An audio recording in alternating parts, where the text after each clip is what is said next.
तोयं पापं सरति पुरुषः अनिच्छन्नपि वार्ष्णेय बलादिव नियोजित। सुंदर प्रश्न है ठाकुर जी से। व्यक्ति गलत काम करता है, पाप लगते हैं, नरक जाता है। व्यक्ति पाप करना चाहता नहीं, पर पाप के बिना रह नहीं पाता। ज्ञान में, अनजान में, बचपने में, जवानी में व्यक्ति से पाप होते हैं। गुरुदेव कहा करते थे, ऐसा कोई वृक्ष नहीं, कोई डाल नहीं जो हवा में हिली ना हो। कोई ऐसी जवानी नहीं है जिसमें कुछ गलत ना हो गया।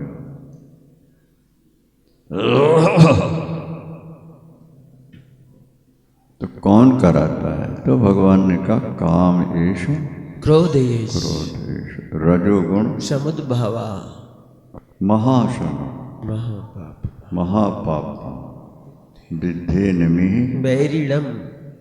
अब देखो, हम सेक्स को जीवन का सबसे बड़ा सुख मानते हैं, सुख का साधन मानते हैं।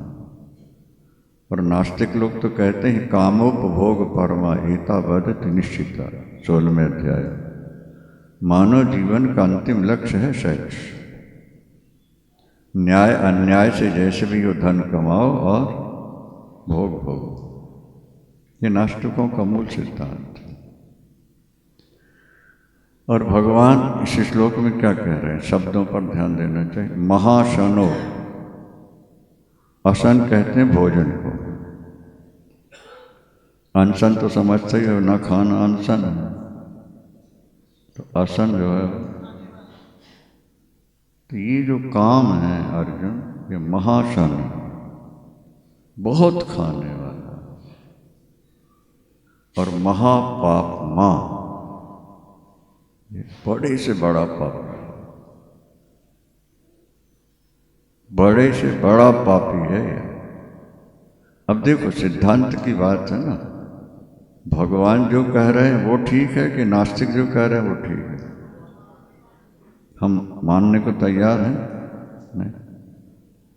ये जानते हुए कि ये गलत है और भगवान इसके लिए रोक रहे हैं, फिर भी हम गलत किए जा रहे हैं। महाशनो महापाप महापाप में का अर्थ है महापाप। कौन? हाँ, कौन? विद्धेनमि वैरिणो, ये तुम्हारा मित्र नहीं है, ये तुम्हारा बैरी। तुम्हारे अंदर जो सेक्स की भूख है, ये तुम्हारा मित्र नहीं है, ये शत्रु है, महावैरी।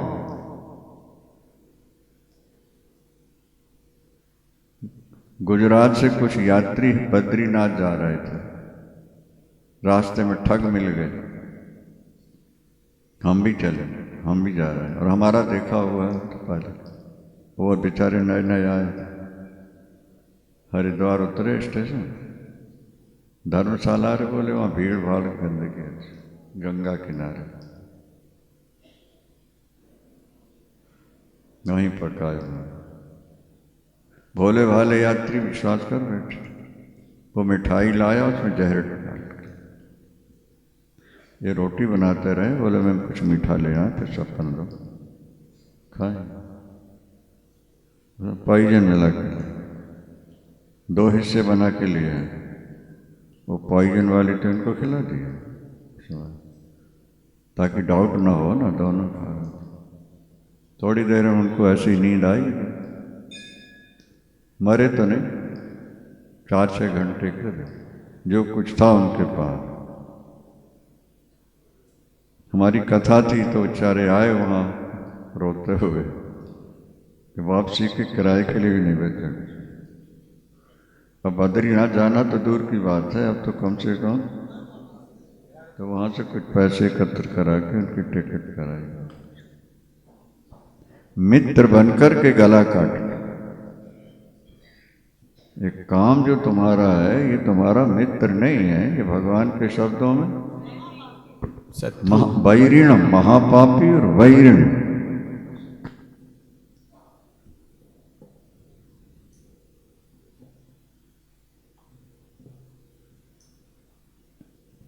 समस्या क्या है? बोले जैसे पुआल में, सूखी घास में आग लगाई जाए, धुआं ज़्यादा उठता है, बीच में आग जलती है, चारों से धुआं है, तो आग तो जल रही है, लपट निकल रही है, लेकिन धुएं के कारण नजर नहीं आता। धूमे ना ब्रियते बंधिर लिखा है, हम तो नहीं बोल रहे हैं ना, ये तो ठाकुर जी बोल रहे हैं। धूमे ना ब्रियते बन्ही, बन्ही माने आग, धुएं से जैसे आग छुपी हो। यथा दर्शो मलेन च, आप यात्रा में गए, खिड़की खोली रह गई, शीशा सीधा ही रखा था, आए तो ऊपर धूल जम गई, दिखता? धूल भरे शीशे में मुख दिखेगा। ये जो तुम्हारी सेक्स की भूख है, ये वो धूल ही जो बुद्धि पर ऐसे जम जाती है कि फिर ईश्वर का बोध नहीं होगा। धूमे ना प्रियते बंधिर, यथा दर्शो यथोल्वे ना बटो गर्भस। बच्चा जो रहता है झिल्ली के अंदर बंद रहता है। इसी तरह से तुम्हारा जो ज्ञान है, इस सेक्स की भूख ने तुम्हारे ज्ञान को ढक रखा। यथा दर्शो मलेन धूमे ना प्रियते बन्धिर यथा दर्शो ज्ञान विज्ञान नाशनम। ये जो काम है, जो सेक्स की भूख है, ज्ञान और विज्ञान का हमें डर कहाँ है इसका? एक कुत्ते के सामने जहर मिला दो रोटी में, कहो मरेगा, खाना नहीं, छोड़ देगा। अब भूखा इंसान और रोटी रखो, बोलो पॉइजन की संभावना है, बोलो तो हमारी बुद्धि कैसी है? हाँ, कुत्ते जैसी है कि नहीं है? भगवान स्वयं कह रहे हैं कि तुम्हारे जीवन का नाशक है, इसको जैसे भी हो उस पर कंट्रोल करो।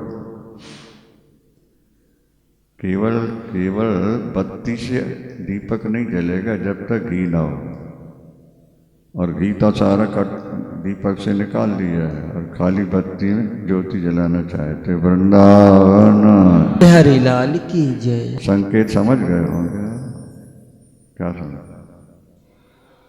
दीपक तो तभी जलेगा जब बत्ती के साथ घी होना चाहिए, और घी तो फेंक दिया। घी जैसा तो होता है, फेंक दिया, और अब ज्योति जलाना चाहते हैं। भगवान कहते हैं ज्ञान विज्ञान नाशनम, ये तुम्हारे ज्ञान और विज्ञान का नाश कर रहे हैं। और यही कारण है, हमने देखा कामियों को, स्त्री पुरुषों को, जो ज़्यादा सेक्सी रहे उनका भजन में मन नहीं लगता। और रामायण में लिखा ही, कल आपने सुना ही था, क्रोधी सम कामी हरि कथा, कामी हरि कथा। ओम सर्वी। कामी व्यक्ति कथा हो सकता है, उसके जीवन के दो ही लक्ष्य होते हैं, पैसा कमाओ, भोग भोगो, बस। ज्ञान विज्ञान नाशनो, ये तुम्हारे ज्ञान और विज्ञान का नाश करना। नाश। ये रहता कहाँ है? इंद्रियाणि मनो बुद्धि अस्याधिष्ठान मुच्यते। इसका केंद्र कहाँ है?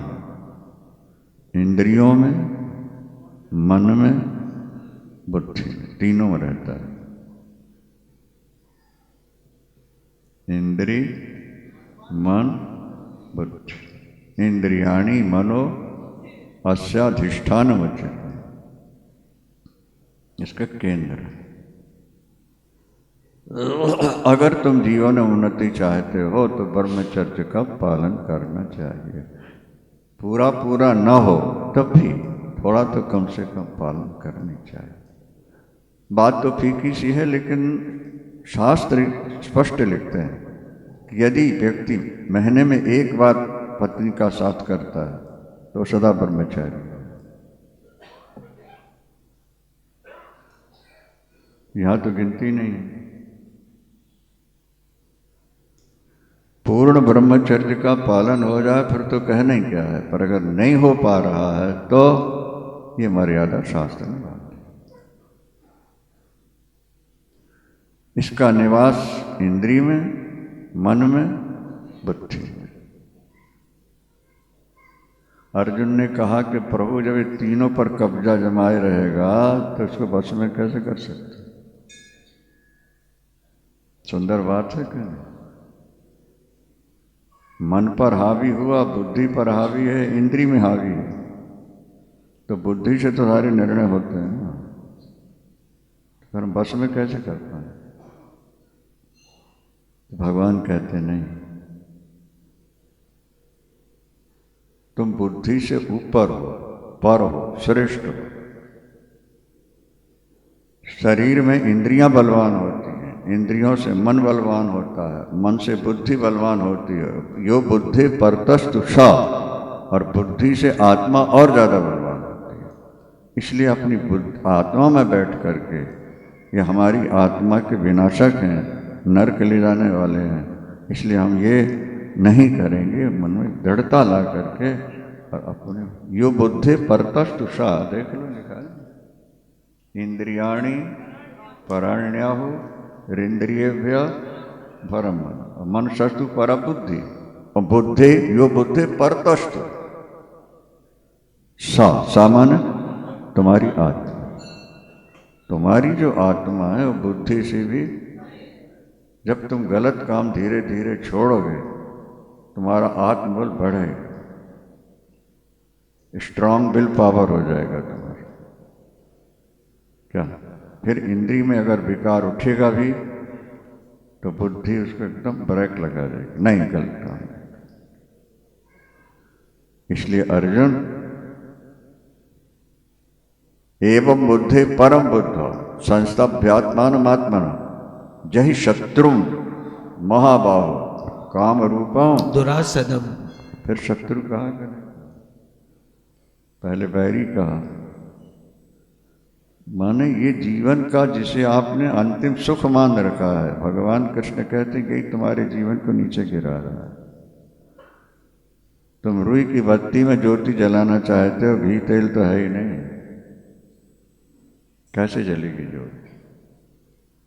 अगर ज्योत जलाना है तो बत्ती के साथ घी का रहना भी जरूरी है, और अपना विल पावर स्ट्रांग होना चाहिए, तो उसको कंट्रोल भी किया जा सकता है। अच्छा, अनेक लोगों ने किया भी है, पहले किया, आज भी कर रहे हैं, आगे उन्नति का मार्ग यही भगवान ने बताया।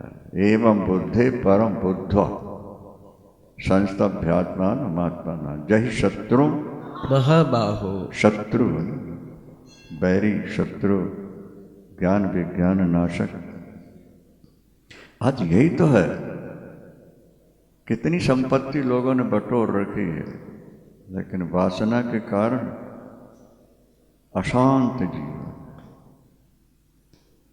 अशांत जीवन, दुखी है।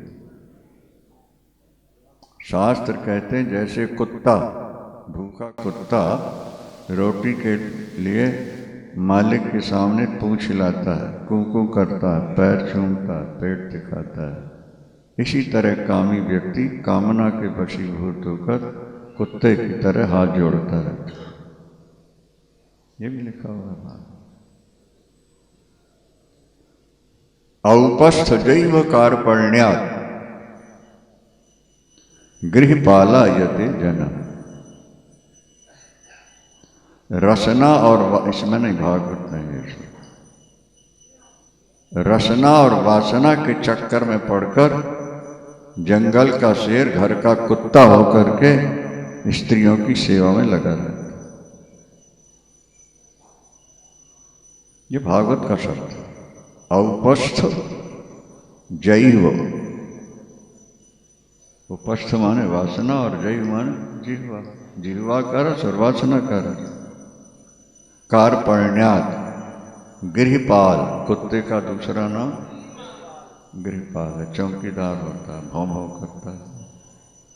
जैसे वो 2 रोटी खा करके 24 घंटे गृहपाल बनकर घर की रक्षा करता है, माया सुखाय परम भारा बहतो विमूढ़ा, रसना और वासना का क्षणिक स्वाद है, इसके लिए सारी परिवार का बोझा अपने सिर पर लिए जिंदगी भर रोता रहे। क्या समझा? दाह तो पत्नी से होता है, लेकिन पत्नी की बहन का भी की सेवा करो, उसको भी घुमाओ, उसके साले को भी घुमाओ। कई लोगों को देखते हैं कि वो ससुराल के बन करके उन्हीं की सेवा में रात दिन लगे रहते, और श्रीमती जी उसी तरफ झुकी रहती। वो ये नहीं कहती कभी ननद को बुला लो, कि कभी देवर को बुला लो, कि कभी माता पिता को बुला लो, हमारी बहन को बुला लो, हमारी बहनोई को बुला लो। बात तो कड़वी है लेकिन सत्य है, जो हमने अपने जीवन में अनुभव किया होगा। रसना और वासना के चक्कर में पड़कर पूरे परिवार का बोझा अपनी खोपड़ी पर रखे सारी जिंदगी दौड़ता रहता। औपस्थ जैव कार्पण्यात् गृहपालायते, गृहपाल कुत्ता बना बैठा है। अगर रसना और वासना को जीत ले तो चाय बेचने वाला प्रधानमंत्री बन सकता है, तो तुम कथा सुनने वालों भगवान बन जाओगे उसी समय, जब तुम रसना। सतगुरुदेव भगवान की